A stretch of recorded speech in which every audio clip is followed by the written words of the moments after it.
We are back now with Michael Cain, a health and fitness manager with Cone Health, talking about how to stick to your New Year's resolutions. You've already given us great advice about have a buddy. That's a huge help. But what if it comes like March or April and the goal's just not working? When do you know to switch it up? Yeah, I think it's really important to identify that early before you hit that plateau and you start getting burnt out.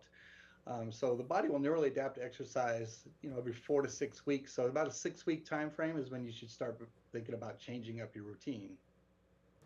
Are there any healthy to-dos that most people don't think about that would be good for New Year's resolutions? Healthy to-dos? I'm sorry, you said Yeah, to-dos? yeah, like are there healthy things that most people don't put on their New Year's resolutions that they should? Oh, yeah. I think it's important to think in terms of whole person wellness too. When you're thinking about, we talked a lot about that physical piece, which is a huge part of your wellness wheel, if you want to call it that. But you got to look at your spiritual wellness, emotional wellness. How are you feeling, especially getting after the holidays? That can be very stressful. What are you doing for stress relief? What are you doing for recovery? A lot of times, um, people's lack of success or failures for that matter are attributed to overtraining and not undertraining, not giving themselves enough rest and recovery. So recovery is really, really important when it comes to exercise. How much recovery do you actually need after you work out? Well, people ask me that, how often do you work out? And I say, well, I work out when my body's ready to be worked out again. So that kind of determines how, or depends on how much or how hard you work out, right?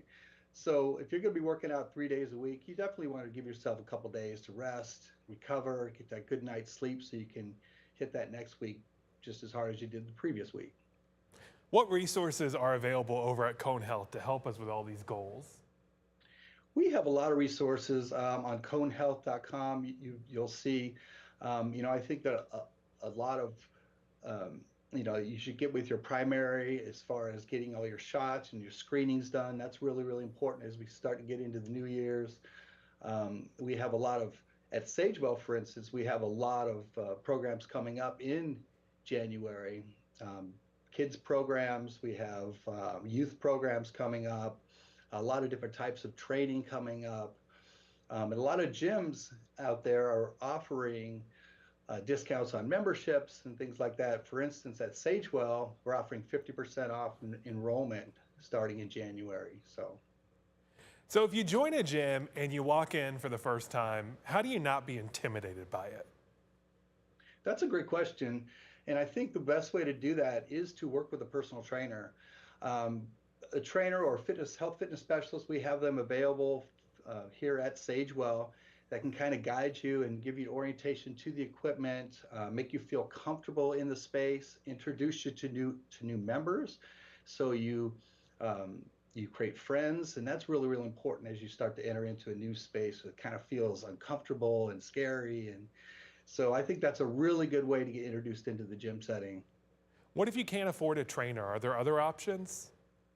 There are. In fact, here at Sagewell, we have health fitness specialists that are scheduled on the floor um, all the time. There's always someone available to help you. So even if you feel uncomfortable coming in, you can always grab one of our health fitness specialists and they can guide you through there, free of charge. Well, thank you so much. We're all very excited about the new year, and now we're prepared, so we appreciate it. If you have a New Year's resolution, by the way, I'd love to know what it is. Let me know on Facebook because I'm still trying to come up with mine. Thank you so much for being here, sir. Thank you.